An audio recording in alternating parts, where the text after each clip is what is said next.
Boa tarde a todos. Tenho aqui ao meu lado a doutora Patrícia Borges, psicóloga clínica. Eu ia pedir à Patrícia para se apresentar um bocadinho ao nosso auditório. Deixe-te apresentar, por favor. Ok, meu nome é Patrícia Borges. Estou aqui nessa terrinha em Constância há 26 anos, vai fazer agora no princípio de 2021. E sou psicóloga clínica, me formei aqui no ISPA, em Lisboa. E estou aqui não só como técnica, vou partilhar um pouquinho do meu conhecimento na área da clínica, na área do acompanhamento, do desenvolvimento psíquico e emocional, né? Mas acima de tudo eu estou aqui como cidadã, como uma moradora de Constância que ama essa terra e estamos aqui trocando umas ideias. Né? Eu gostaria de te agradecer, para já agradecer a tua disponibilidade e a disponibilidade de serviço na tua comunidade, que é também o objetivo destas conversas que vamos fazendo durante o evento. E eu iria começar com uma provocação. Achas que nós estamos numa mudança que todos os dias muda, ou seja, é uma coisa um bocadinho estranha, ou seja, todos os dias o que é verdade hoje, amanhã é mentira. Como é que nós podemos lidar com isto, sem ganharmos problemas de saúde? Eu tenho pensado muito sobre isso, muito mesmo, porque, na verdade, muitas pessoas estão ficando completamente descompensadas, estão entrando numa crise muito grande, porque até se sentem enganadas, por assim dizer, porque, de repente, vem o governo, vem a ciência, diz uma coisa e amanhã é outra. Mas nós temos que entender que o mundo está perdido. Será que quando o governo vem e diz alguma coisa, ele está mentindo, nos enganando, ou ele também não sabe?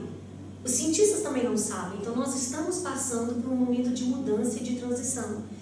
E eu acredito que o segredo desse tempo é nós aprendermos, desaprendermos e reaprendermos. Okay. É um processo contínuo todos os dias.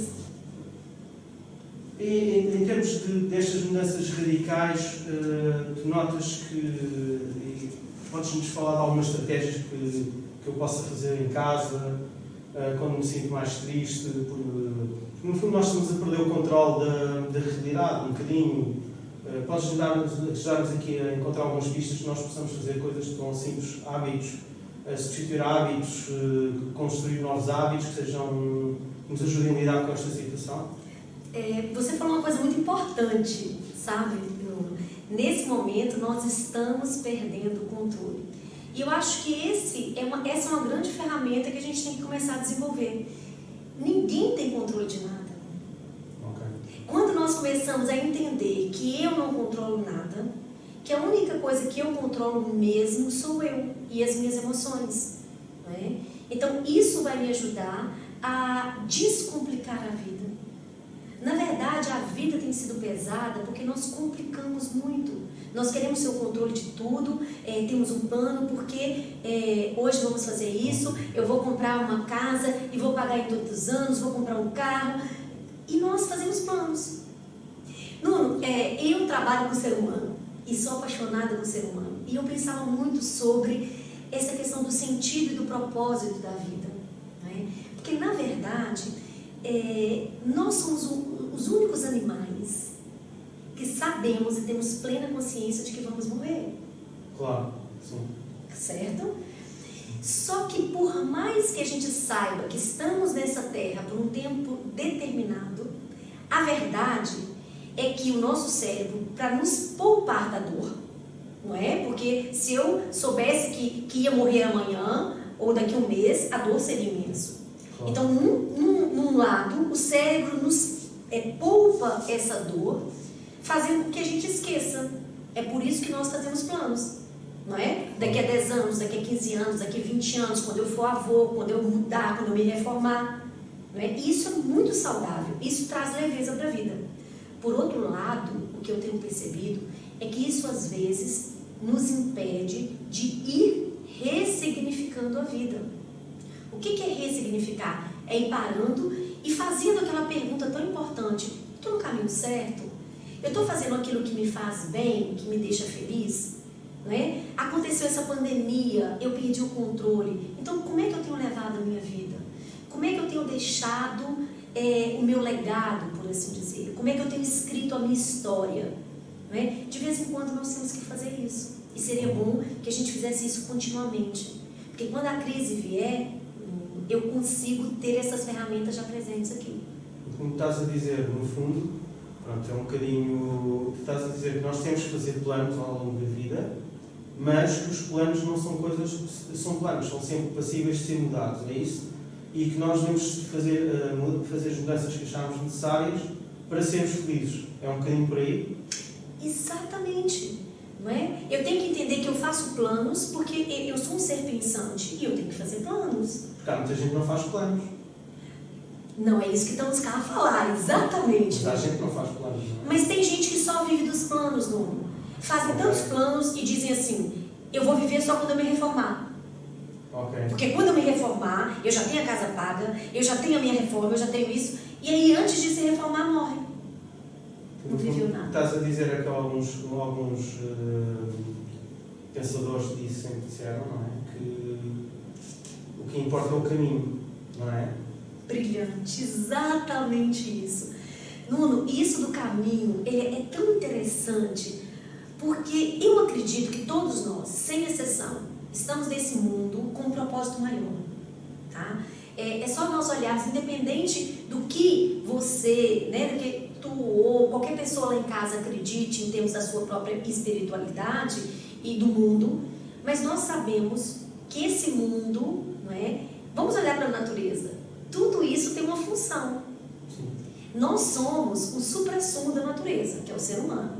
Será que nós estamos mesmo aqui simplesmente para nada? Para viver os meus 70, 80 anos e acabou? Então eu acredito que todos nós temos um propósito.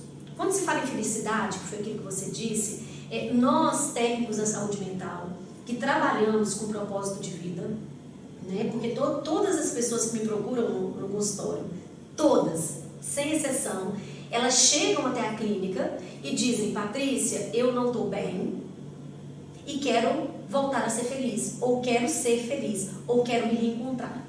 Ninguém paga uma consulta para um psicólogo para falar assim, olha, tá tudo bem na minha vida. Tá? Então, o meu papel aqui é reconstruir essa pessoa. Né? Eu não. Eu dou as ferramentas para que ela própria se reconstrua. Porque ninguém reconstrói ninguém.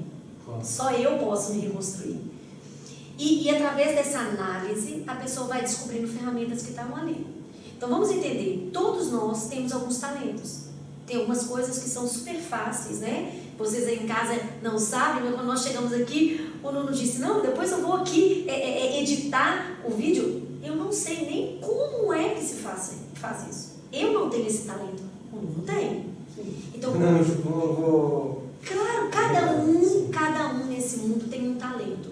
Eu acredito que grande parte da felicidade, tá? Cabe em eu encontrar esse talento em mim, que é aquilo que eu faço com mais facilidade do que o outro. Tá? Então, eu tenho uma capacidade, eu encontro o meu talento. E para mim, propósito é quando eu pego esse talento e distribuo com o maior número de pessoas possíveis. Como estás a dizer agora no final da tua intervenção, basicamente, é que há um filósofo brasileiro, que é o Leandro Carnal, se calhar já ouviste falar. Já. O Leandro Carnal diz uma coisa que é, conhece-te a ti próprio.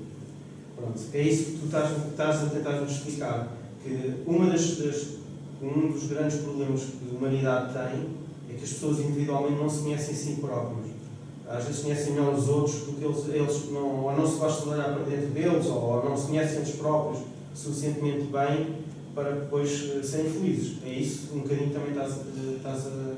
Exatamente, isso é muito mais antigo do que ele, né? Porque se nós formos olhar, gente, eu entendo pouco de filosofia, mas todos os livros de filosofia que a nossa biblioteca aqui tem, se formos olhar lá atrás, já se dizia isso, sim, não é?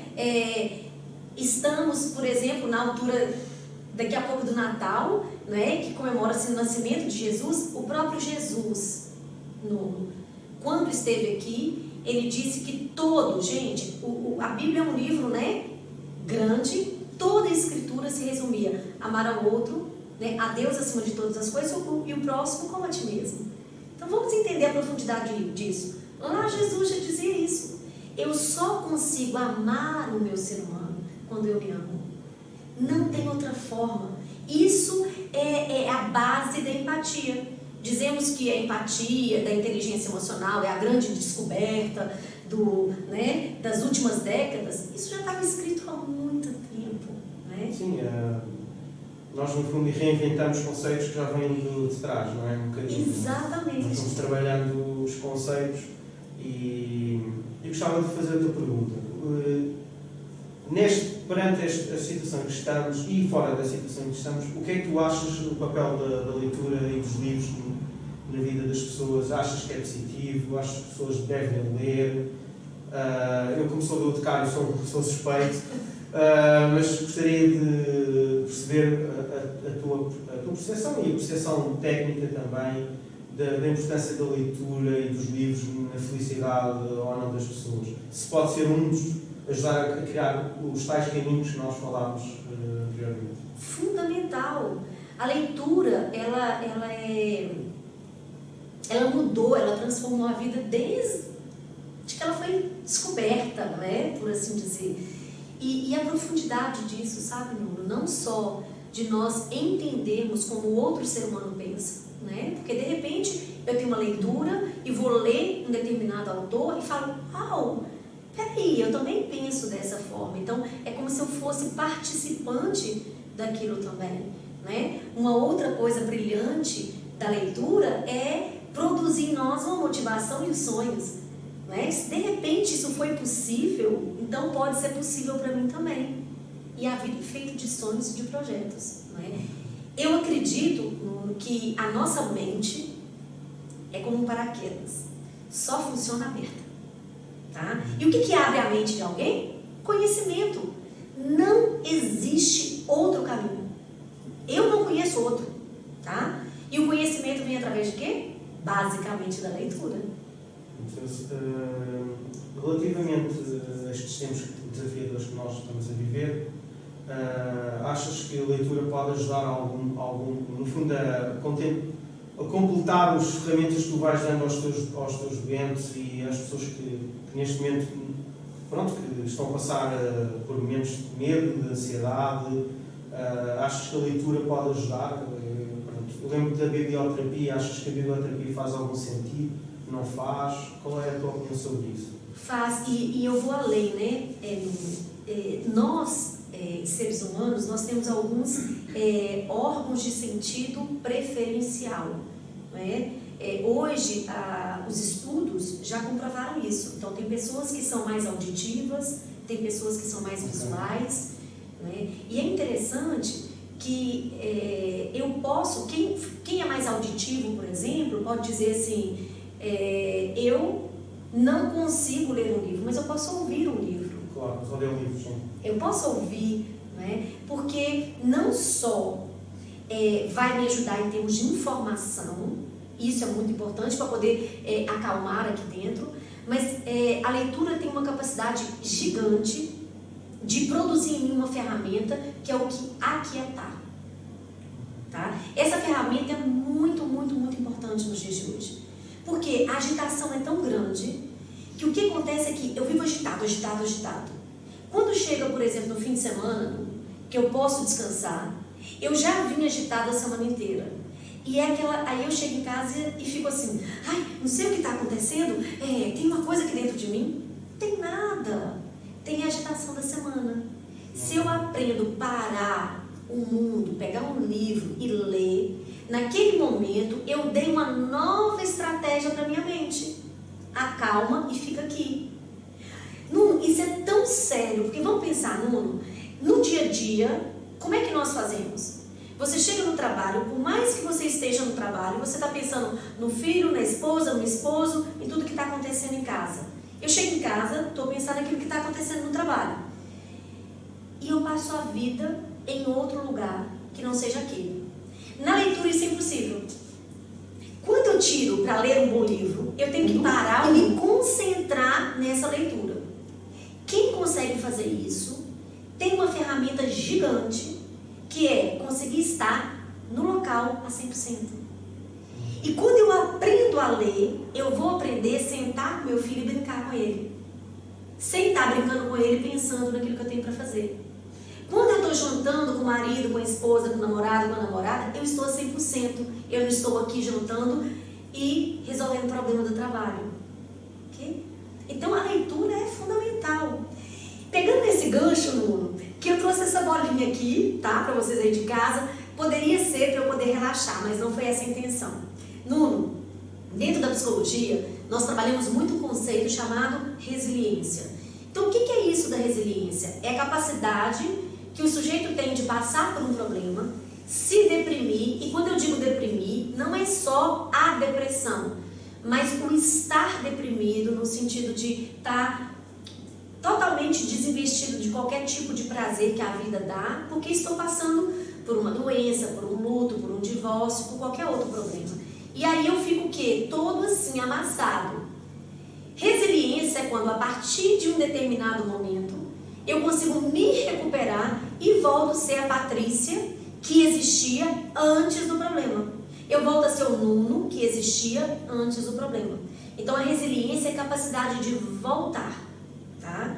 Patrícia, como que nós sabemos que temos resiliência? Não sabemos, não.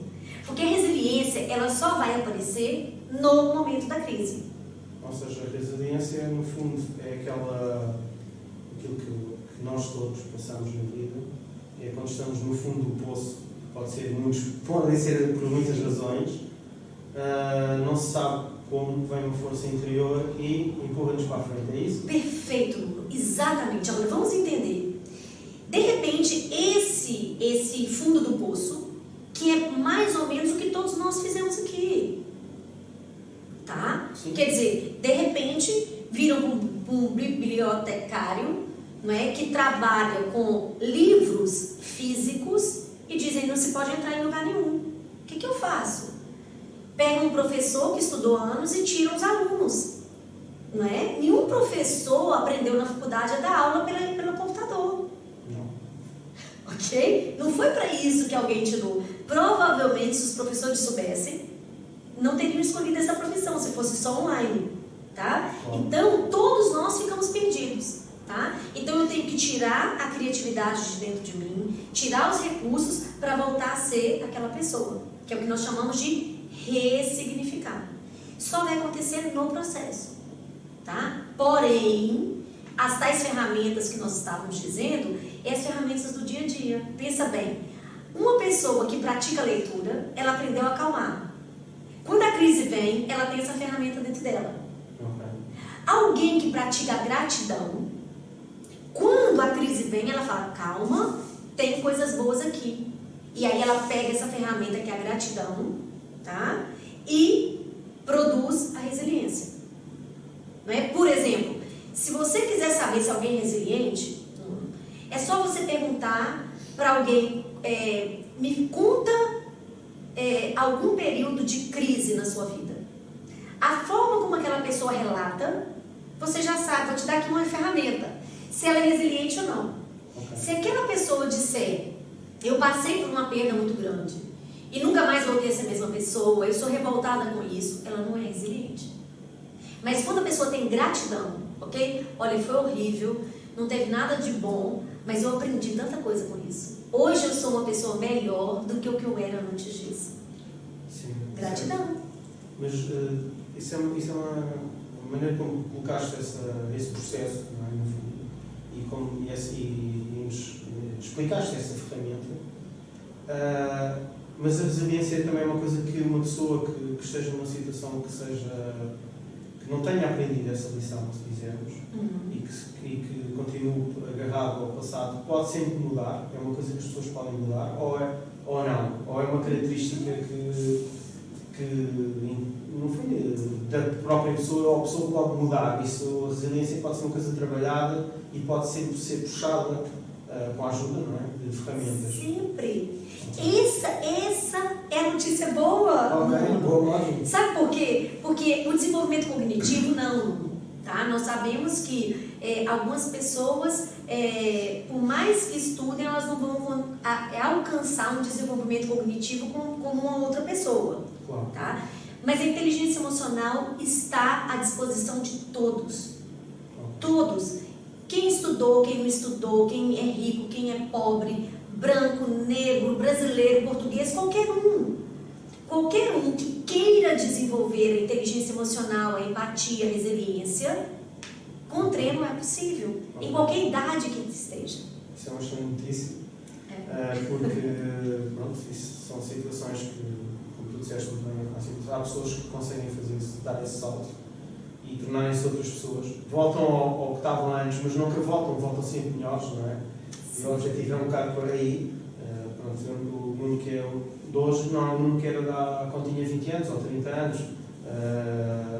Eu próprio acho que estou melhor agora do que estava nessa altura. E tem muito a ver também com os acontecimentos da minha vida. E acho que todos nós. Mas, e outras estratégias, gostaria agora de mudar um bocadinho e falarmos de outras estratégias que tu achas que sejam também importantes para as pessoas, por exemplo, a questão que se fala muito e que se vê na comunicação social, a questão do exercício físico, a questão da gratidão que tu falaste há um bocadinho, a questão de também como é que nós lidamos longe dos que estamos, como é que nestes tempos. É interessante, Nuno, porque a solidão, né, que é isso que todo mundo tem tanto medo, né, a solidão não tem a ver com a distância física, tem a ver com as pessoas que são efetivamente importantes para mim estarem perto de mim ou não, mesmo distante fisicamente, tá? Então é aquele suporte. Então eu posso estar longe e me sentir perto. Então é isso que nós temos que começar a trabalhar. Por quê? Porque se nós perguntarmos, por exemplo, para um idoso, tá? Ele está no lar, o lar está cheio de pessoas e eles falam o quê? Estou sozinho. Por quê? Porque os filhos não vêm. Então a solidão tem a ver com as pessoas importantes da minha vida. Tá? E quando eu entendo isso, isso faz com que eu vá ressignificando, Nuno. Quando eu paro agora, quando eu tenho a minha idade, e falo, peraí, como é que está a relação com os meus filhos? Como é que está a relação com os meus amigos, com os meus familiares? Por quê? Porque eu consegui imaginar que um dia eu vou para um lar, e quando eu chegar lá, como é que eles vão estar? Claro. Okay? Como é que são feitas as conexões afetivas na minha vida? Nuno, se me permite, eu vou partilhar aqui algo, né, que tem a ver com a minha experiência, que foi agora do Covid. Eu acredito sempre que pessoas são as coisas mais importantes do mundo, né? Então eu não estou aqui apenas para viver a minha vida, mas a minha relação com as pessoas perto de mim é que vão criar memórias, e são essas memórias que são o fator resiliência quando as coisas ficam difíceis, não é? E quando eu entendo esse propósito na vida, eu já não me decepciono com mais ninguém, porque eu não faço o bem porque eu espero a gratidão do outro, mas eu faço o bem porque está dentro de mim, e eu entendo que isso é a minha missão. Pessoas que têm a sua missão na vida, elas são mais equilibradas, elas conseguem aquietar mais, não é? Eu tive o privilégio, Nuno, de passar a primeira fase da pandemia com os meus filhos em casa, que foi muito bom. Eu me senti assim, de alma cheia, como se eu pudesse controlar qualquer coisa. Ok, eles estão aqui, sou eu que vou no supermercado, eles não saem de casa, então está tudo controlado. Ilusão, que ninguém controla nada, não é? Nós sabemos disso. E veio depois o período de um pouquinho mais calmo, e atualmente eu estou vivendo essa segunda vaga da pandemia com os meus 2 filhos fora. Eu tenho 3, mas um já é casado. Então a minha filha foi fazer Erasmus na República Tcheca, tá? Então ela vai em setembro, e quando foi logo em outubro, aquele caos na República Tcheca, ela lá, eu aqui, não tínhamos nada para fazer. Quando de repente ela me liga e fala, mãe, houve um surto na minha residência, vou fazer o teste. E aí o coração bate mais forte, não é? E de repente ela liga e fala, deu positivo. Deu positivo, e a própria residência da universidade tem a ala a ala Covid. E ela fala que Quando ligou para comunicar que estava contaminada e que iria ser transferida para a ala, eles falaram: a ala já está lotada, porque o surto foi muito grande. Nós vamos ter que te transferir para uma outra ala de Covid em uma outra residência. E ela liga para o Uber e fala: olha, eu estou numa residência, estou com Covid e preciso ser transportada. Preciso ir. E ele falou: não tem problema, eu vou te ir. E eu fiquei tão grata, aí entra aquilo que você acredita na vida. Eu fiquei tão grata, sabe? Eu particularmente a Deus, e falei assim, quer dizer, ela foi cuidada por alguém que eu nunca vi, não é? Que pegou a minha filha, levou, e ela falou: mãe, mesmo ele sabendo que eu tinha Covid, ele me ajudou, ele não precisava, mas ele me ajudou a tirar a mala e as coisas de dentro do carro para aquele isolamento. Exatamente. E naquele momento, essa minha gratidão a esse homem que eu não sei quem é e que eu nunca devo encontrar na vida, me fez despertar isso aqui. E há pouco tempo semana passada, eu fiquei sabendo de um casal, né, que tinha sido contaminado e que estava em isolamento e que não tinha família. E eu liguei e falei: olha, vocês precisam que vá às compras? E essa pessoa disse assim: só precisamos de pão e leite. E eu resolvi trazer mais qualquer coisinha, sabe aquelas coisas assim, um refrigerante, uma batata frita, e tinha uma pizza já assada, e eu levei. E quando eu entreguei aquelas compras, né, que eu só deixei na porta e a pessoa abriu a janela, e eu falei: olha, tem uma pizza, ainda tá quente. E essa pessoa muito emocionada falou assim: eu estava aqui, doida para comer uma pizza, mas eu não tinha coragem de pedir porque isso era supérfluo. E quando você olha e fala: ai, eu não estou aqui nesse mundo à toa. E é esse o desafio, sabe, Nuno? Quando você sai da sua ansiedade e entende que ao cuidar de um vizinho, alguém vai cuidar do filho que está longe, não é? Como é que eu sei, como é que eu suporto a dor de estar longe do meu ente querido? Quando eu, dentro da minha comunidade, vou me doando e tenho a certeza de que ao me doar na minha comunidade, alguém lá na comunidade onde o meu querido está, onde o meu familiar também vai ser cuidado. Não é? Porque eu não tinha como cuidar da minha filha lá. Claro. O que eu podia fazer? Cuidar de quem estivesse aqui. Claro. E acreditar que esse favor em cadeias acaba por continuar. Não sei se eu respondi, Nuno. Devaguei. Eu acho que sim. Que respondeste. Há uma expressão latina que se chama man. Vou tentar, porque é latino e não sou nenhum especialista em latim, mas basicamente sim, eles dizem. É uma expressão do Juvenal, que é um poeta romano do século I d.C., que diz: mens sana in corpore sano, que toda a gente conhece, que é mente sã em corpo são. Qual é a importância da mente no corpo e o corpo na mente na situação que estamos a viver? Já percebemos que a mente influencia muito o corpo, mas o corpo também influencia a mente. Certo? Totalmente. Nessa altura aí, olha quantos anos, tá? Então, nessa altura, nós não tínhamos a psiquiatria desenvolvida, não tínhamos nada. E esse pensador já chegou a essa conclusão. Por que ele chegou, Nuno? Porque ele parou para olhar à volta. Ele sentia as pessoas, não é? Hoje isso já está mais do que comprovado cientificamente. Mente e corpo é uma coisa só. Nuno, quando nós falamos de psicossomática, não é? Que são as dores, não é? Que nós temos às vezes no nosso corpo, tem pessoas que acreditam que são psicológicas. Não. A verdade é que quando eu não estou bem, eu acabo por acelerar alguma coisa que tem mais frágil no meu corpo. Então o meu corpo adoece de verdade, não é psicológico, ele adoece, ele acelera o que tem ali de mais frágil, por assim dizer, por causa da minha tristeza, da minha desmotivação. E por que isso? Porque nós liberamos toxinas, tá? Então vamos entender. Quando eu estou muito estressado, e é triste quando eu vejo pessoas, sabe, Nuno, que estão frustrados no trabalho, no relacionamento, e elas estão constantemente revoltadas e liberando uma coisa chamada cortisol e adrenalina. Quando esse cortisol e essa adrenalina, eles são liberados em excesso, eles produzem o que nós chamamos das inflamações, tá? Então, o que acontece?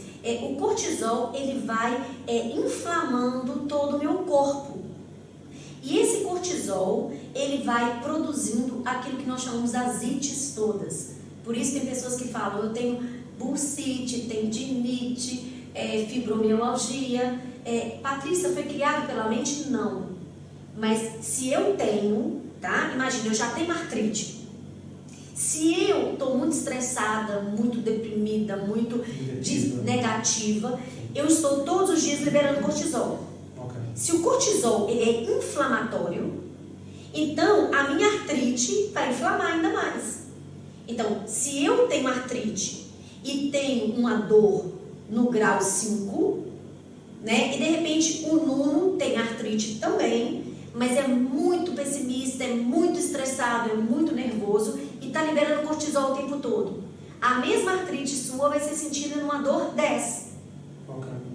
Por quê? Porque você próprio está contaminando o seu corpo. Por outro lado, quando eu aprendo a observar a natureza, tá? Quando eu caminho, quando eu faço exercício físico, eu libero no meu corpo a serotonina, a dopamina, não é? Então, ao liberar esses hormônios que são reparadores, tá bom? O que eu vou fazer? Eu vou produzir uma harmonia no meu corpo, através da mudança de mente. Okay. O chamado mindset, não é? Se diz agora. No fundo, o exercício físico ajuda para libertar essas hormonas, não é, positivas, simplificando hormonas positivas, que no fundo fazem exatamente o contrário das hormonas negativas criadas pelo stress. Isto é aplicável nesta situação que vivemos e é aplicável em toda a nossa vida, não é só uma coisa, porque também é preciso, acho que isso é preciso também dizer às pessoas que estas situações sempre existiram historicamente, ao longo dos séculos, ao longo do tempo da história da humanidade, e sempre começaram, todas as coisas boas e más começam e acabam, não é? Eu acho que isso é importante dizer às pessoas. Isto é uma situação que está a acontecer, mas é uma situação que vai ter um fim. É como há um autor que compara um bocadinho o negativo e o positivo com a luz, ou seja, com a noite e com o dia. Todos os dias a gente sabe quando se deita, que é de noite, no dia seguinte, e se correr muito mal, e se temos uma noite em que estamos muito mal, no dia seguinte acordamos e é dia, e há de ser sempre dia a seguir à noite, pelo menos até agora, desde que existem escrita e que existem pessoas, que sempre houve essa situação. Eu gostaria também que me falasse um bocadinho da questão no fundo, de como é que nós podemos olhar, já falaste um bocadinho, mas quero aprofundar um bocadinho, como é que nós podemos ajudar, por exemplo, um vizinho que esteja deprimido, o que é que algumas ferramentas que a gente nos possa...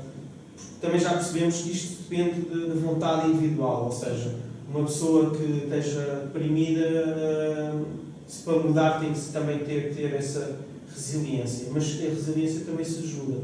O que é que eu posso fazer para ajudar uma pessoa que eu perceba que esteja a passar um mau bocado, isto para além de aconselhar ir a um psicólogo, com certeza, o que é que nós podemos, no fundo, como é que podemos responder e ajudar essas pessoas como cidadãos e nessa comunidade de afetos, e que falaste muito bem, e deste o teu exemplo pessoal, e como é que nós podemos aqui dar uma ajuda ao nosso vizinho ou à nossa vizinha que está um bocadinho baixo, ou a um familiar nosso, alguma coisa que queiras referir, que acho que seja importante e que seja simples de fazer, qualquer pessoa que mesmo não seja um técnico consiga fazer. Nuno, de fato, tem uma coisa, foi uma das coisas mais difíceis que eu tive que aceitar na minha profissão, que foi, todos têm o direito a serem felizes, mas todos têm o direito a serem infelizes se quiserem. Para mim foi triste, tá? Descobrir isso. Isso serve para quê? Porque se você tem alguém perto que você não está conseguindo, a culpa não é sua. Então eu também quero ajudar a tirar essa culpa das pessoas em casa. tá? Sim. Porque, na verdade, a única pessoa que pode te mudar é você próprio. Ninguém muda o outro, tá? Eu digo que a melhor coisa que nós poderíamos fazer por alguém é nós sermos felizes. Tem um poema, né, já falando de leituras, Claro. tem um poema que foi lido no discurso de posse do Mandela, tá? Não foi escrito por ele, e lá dizia mais ou menos assim, né? Eu não pensei em falar nele agora, então vamos ver se eu me lembro. Que quem somos nós para não sabermos que somos bons o suficientes para poder brilhar? Porque o fato de você brilhar, automaticamente você ilumina o caminho para as outras pessoas brilharem. Entendeu? Então, mais ou menos assim, tá, gente? Procurem aí, discurso do Mandela, de posse do Mandela, que vale a pena meditar sobre esse poema. Isso para dizer o quê? Que quando eu consigo ser resiliente, quando eu consigo vencer, me transformar nas minhas dores, por si só eu já ilumino. E quando eu consigo isso, eu consigo ir ao encontro do outro e ouvir o outro. Porque não se esqueçam, aquilo que funcionou para mim pode não funcionar para o outro. Claro. Então, nesse processo de ajuda, eu preciso de aprender a escutar. Então, eu chego aqui e escuto. De repente, né, vamos fazer aqui um teatro. O Nuno é o meu vizinho e está aí muito triste, não é? Eu chego e escuto, Nuno. Me fala um pouquinho por que você está assim. E quando eu escuto o Nuno, tá? Eu vou guardando a Patrícia, porque aquilo que funcionou para mim pode não funcionar para o Nuno, e vou ouvindo. E à medida que eu vou sentindo, eu vou conseguindo aqui iluminar de alguma forma. Muitas vezes, Nuno, as pessoas falam assim para mim: eu queria muito que meus filhos fossem felizes. E eu falo: seja feliz. Quando você é feliz, você ilumina o caminho dos seus filhos. Não é? Quando você consegue, não é, ter esse modelo de vida, eu ilumino o caminho dos meus filhos para que eles façam o mesmo. E das pessoas à minha volta. Tá? Nuno, então, lembrei também de outra coisa. Empatia é se colocar no lugar do outro. Tá? Isso muitas pessoas já devem ter ouvido. Mas eu quero dar um passo a mais. Que é não só a empatia, mas a prática da empatia. Porque empatia é quando eu sinto a dor do outro.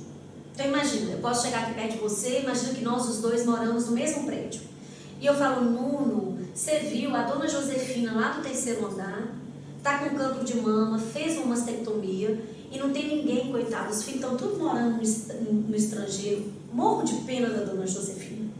Isso é empatia, tá? Então nós dois aqui estamos sentindo pena da dona Josefina. Para que isso serve? Para nada, Nuno. Nada. Para que serviu a minha empatia? Agora, quando eu bato lá: dona Josefina, amanhã é meu dia de folga e eu tô indo no supermercado, faz a lista que eu vou trazer para a senhora. Dona Josefina, eu vou pegar a roupa da senhora para passar, porque eu sei que agora a senhora não pode passar durante o período. Claro. Então, a nossa empatia tem que ser prática. Entendeu? Vamos praticar. Em vez de nós ficarmos querendo saber quem está de Covid para não passar na rua, gente, não custa nada você ligar e falar: você está de Covid, está fechado em casa? O que você precisa? Eu faço as compras de supermercado, eu boto na porta da casa da vizinha. Eu não vou ver a vizinha. Eu não vou ser contaminado. Claro. Sim, porque isso é um ponto que tu falaste que é importante desmistificar, que nós, as pessoas, durante muito tempo, e às vezes nestas situações aparece sempre as pessoas parece que têm o Covid ou que têm outra doença qualquer, são sempre apontados. E muitas vezes, atualmente até mais de uma forma até um bocadinho errada, que é sempre na surdina, ou seja, as pessoas não dizem diretamente, socialmente não dizem, mas vão dizendo por trás. E querem saber quem é que foi, mas isso pouco interessa. O que interessa é ajudar as pessoas num momento difícil que estão a passar. Até as pessoas que às vezes nem têm Covid. Até as pessoas que, por exemplo, tiveram que ficar porque havia suspeitas de contacto. Tudo são situações muito complicadas.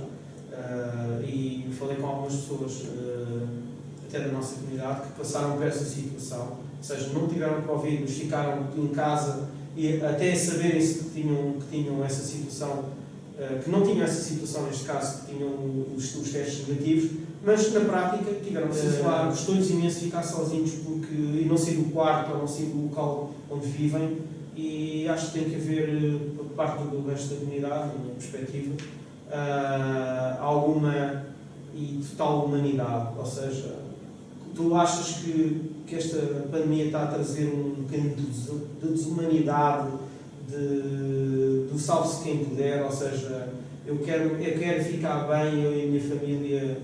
Eu não estou dizendo a nossa comunidade, estou a falar do mundo em geral.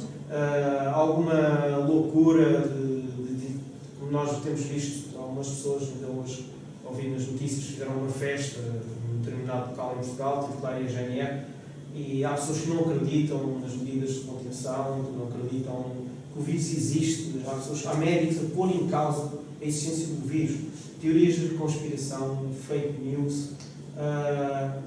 O que é que se passa com esta gente? Eu também não sei, sabe, Nuno?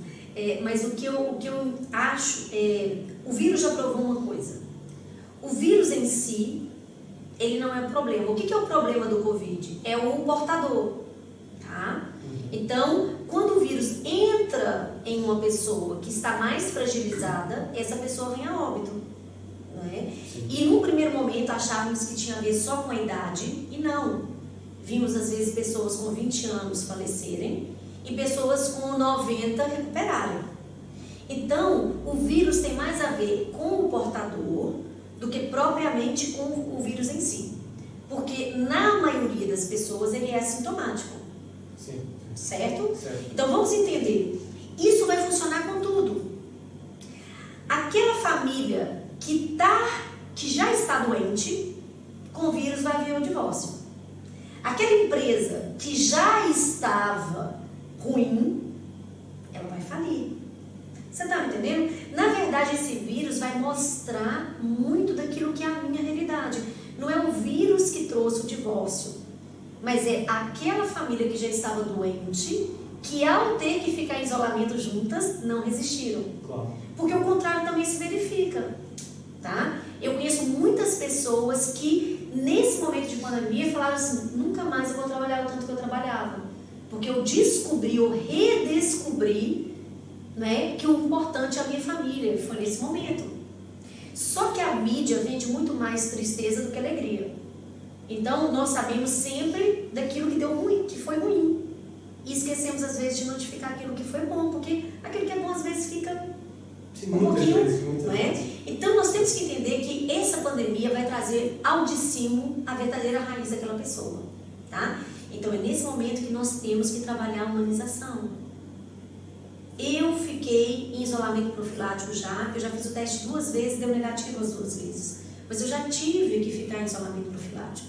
Aí entra aquilo que você me perguntou da solidão. A solidão, na verdade, não é estar em isolamento profilático. Não é estar fechado durante uma semana. Mas quando, de repente, eu fiquei fechado durante uma semana e não recebi um telefonema de ninguém do meu trabalho. Quando eu fiquei em isolamento profilático durante 14 dias e não teve um amigo que me ligou para saber o que eu preciso. Entendeu? Então, não é só o estar isolado, mas às vezes, quando eu estou isolado, eu percebo que não tenho rede de suporte. Não é? Se você em casa percebeu isso, temos uma boa notícia que é, ok, peraí, então desculpa lá, na minha vida eu não tenho amigos verdadeiros, então vamos construí-los. De fato, a minha família está distante de mim, então deixa eu correr atrás disso. Claro. Esse momento vai mostrar aquilo que está mais fragilizado na minha vida. Ou eu deixo morrer, ou eu vou investir para recuperar a saúde dessa minha área. Ok. Essas questões são muito interessantes, eu acho de dizer. Basicamente, acho que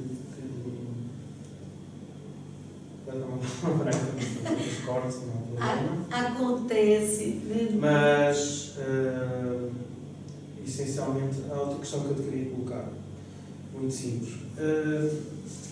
Nós estamos numa casa de livros, estamos na biblioteca municipal, e que tipo de livros é que tu achas que é importante para esta fase de mudança? Tu falaste-me aqui entre linhas eu fui percebendo algumas coisas. Por exemplo, tu achas que é importante ler algumas coisas que falem de vidas de outras pessoas, porque pela tua percepção e pela tua forma de ver a vida, e achas que tem também, tudo tem muito a ver com o tempo que nós poupamos, porque lemos a vida dos outros, e os outros já passaram por situações semelhantes à nossa, para não cairmos nos mesmos erros, entre aspas.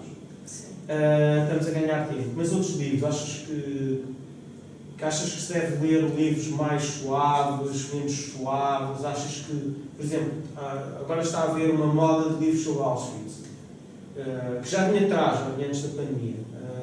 E é importante falar-se de Auschwitz, na minha opinião, e dos campos de concentração e do regime que sustentou e criou estas indústrias de morte, que houve outros, não foi só este. Exato.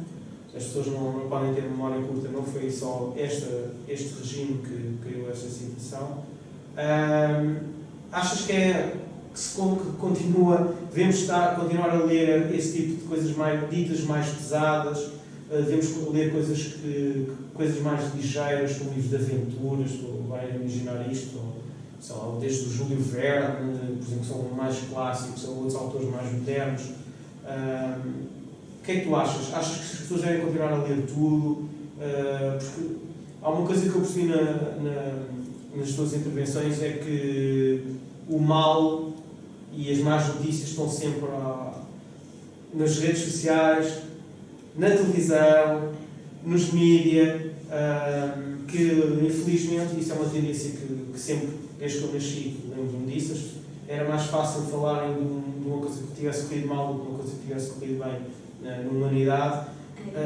Por isso eu gostava que me explicasses se vale a pena, que tipo de livros, devemos ter algum tipo de seleção de livros, de temáticas ou não. O que é que tu achas? Nuno, eu acho que a grande questão da vida, a essência da vida, é nós conseguimos o equilíbrio. Tá? Okay. Você disse que viu uma reportagem dizendo que fizeram uma festa, tá? E tem pessoas que não acreditam. Vamos entender, sempre que há um extremo, há dano para as pessoas. Então, aquelas pessoas que estão sofrendo demais com o Covid e não saem de casa, elas estão em sofrimento. Aquelas pessoas que dizem que não acreditam e que estão vivendo a vida de qualquer jeito, elas também estão fugindo a mesma, estão no outro extremo. O que é o equilíbrio? Ok, o vírus está aqui, ele existe, mas ele não vai me dominar, eu vou continuar fazendo a medida, respeitando e tendo cuidado. Claro. Entendeu? Então, tudo que é fuga não faz bem para o equilíbrio, não faz bem para o ser humano, temos que ter o equilíbrio. Quando falamos da leitura, eu acho que o mais importante é eu me identificar enquanto pessoa, não é? Então, o que eu preciso ler? Se eu sou uma pessoa muito ansiosa, muito estressada, então eu tenho que procurar leituras que me tirem essa ansiedade, mais leves, que me façam rir, que me façam sonhar, ok? Se eu sou uma pessoa que não acredita em nada disso, se calhar é importante eu ler alguma coisa que me mostre o que está acontecendo. Claro. Né? E mesmo porque a leitura ela é tão ampla para que ela vá de encontro ao coração de cada um. Então imagina, por exemplo, alguém que goste de estudar, então ela vai procurar uma leitura mais acadêmica. Então eu acho que a leitura ela não é a leitura específica para uma certa etapa da vida, mas até eu enquanto pessoa eu vou adaptando. Se calhar eu gostava de uma leitura há um ano atrás, hoje a demanda da minha vida é outra, eu estou procurando um outro tipo de leitura. Então a leitura o sujeito é que tem que se conhecer para adaptar a leitura à realidade dele, não é? Você falou de Auschwitz aí e é bem interessante porque nós às vezes temos memórias idealizadas. Às vezes conversamos com um idoso e eles falam, o mundo está mal, as pessoas agora são más, na minha altura não era nada disso. A altura dele teve holocausto. Porque a verdade é que o mundo tem gente má a vida inteira. Claro. Não é? Sim, essa questão de as pessoas relativizarem o seu passado é sempre bocadinho estranho, porque não é verdade, ou seja, antes do Holocausto, em 1900, na década de 40, década de 30, década de 40, houve outras situações. Pensámos que as pessoas esquecem-se rapidamente, assim, um exemplo, há 100 anos atrás, a idade média do português era muito menor do que é agora. E de um brasileiro é a mesma coisa, da maioria da população mundial, da mesma coisa. E países, até em África, a esperança média de vida em África atualmente é muito maior do que era, por exemplo, há 50 anos. Não sei se as coisas, eu acho que as coisas não estão melhor nem estão pior, estão na mesma. Elas são cíclicas, elas vão voltando, entendeu? O que pode acontecer, que deveria acontecer, que nesse momento de crise eu utilize as minhas capacidades para poder produzir alguma coisa para essa altura. Né? Vimos, por exemplo, que, sei pouco, posso até falar um disparate, mas ouvi dizer que teve uma fábrica, por exemplo, aqui em Montalvo, não é? Que produziu aqueles aparelhos, que chegou para o Louvre, não foi? Sim. Então, posso estar falando disparate, mas a leitura que eu tive é que, de fato, eles pegaram aqui o fator resiliência, pegaram uma crise e adaptaram essa crise e tiveram o quê? Uma coisa criativa. A criatividade está dentro do ser humano e ela vem muito nesse processo de crise. O que tu estás a dizer também é que nós devemos aproveitar esta crise, que isto no fundo é uma crise, e que vem aí, vai continuar. Vai continuar porque as pandemias têm sempre consequências económicas e já estão a ter, económicas e sociais. Como aproveitámos, e muita gente aproveitou na última crise da Troika, não foi assim há tanto tempo, para se reinventar. Pronto, e eu acho que esse exemplo da empresa de Montalvo, que de acordo com a informação que vinha nos mídias, no início desta pandemia, estavam com graves problemas e reinventou-se, ou seja, estavam com problemas, pois as empresas têm problemas, não é fácil ser empresário, não é nada fácil, é muito difícil. E nós podemos aproveitar esta situação que estamos a viver, no fundo, para reinventarmos. E agora estou-me a lembrar de uma coisa que tu disseste também, que tinha a ver com a criatividade. Os anos em que houve maior criatividade nas artes plásticas e nas artes em geral, no teatro, no cinema, foi durante a Troika, em que as pessoas fizeram produções brutais, saíram livros muito bons, e não estou a falar só de Portugal, estou a falar também da Europa, mas em Portugal particularmente nos países intervencionados. E isso já aconteceu no passado. Estou-me a lembrar na Alemanha, na década de 20, 30, depois do crash da Bolsa de Nova Iorque, em que houve uma grande recessão, em que a Alemanha entrou na bancarrota.